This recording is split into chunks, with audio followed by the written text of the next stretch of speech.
In today's video, I'm going to teach you how to connect Outlook to Pipedrive in 3 minutes. By the end, you'll know exactly where to click, what to look for, and how to approve the right permissions so your emails and calendar can sync smoothly. Start inside your Pipedrive account and look to the top right of the interface. Click the My Apps icon. Depending on your layout, it may look like a small grid, a puzzle piece, or an apps badge.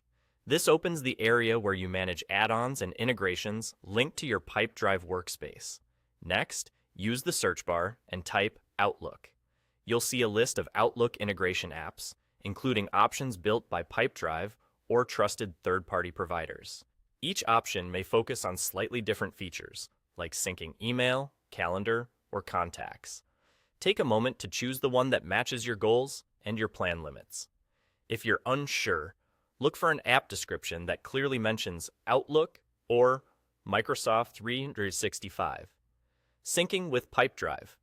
Select the Outlook integration app you want, then click Authorize or Install. From here, simply follow the steps the app provides.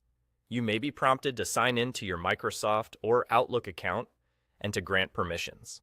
These prompts can include access to read your email, manage your calendar, or sync contacts. That's normal. These permissions are what allow the integration to keep your tools in sync. If your organization has admin controls, you might also see a screen asking an administrator to approve the app before you can continue.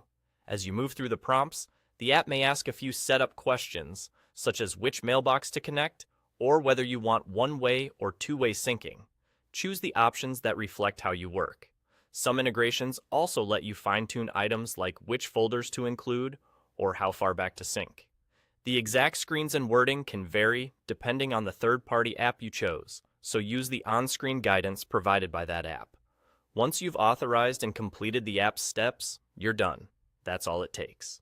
Most integrations start syncing within a few minutes, and many offer a status page so you can see when the first sync completes. If anything seems off, common fixes include confirming you're logged into the correct Outlook account in your browser, allowing pop-ups during authorization, or checking that you have the right permissions in your Pipedrive workspace. And that's how to connect Outlook to Pipedrive quickly and confidently.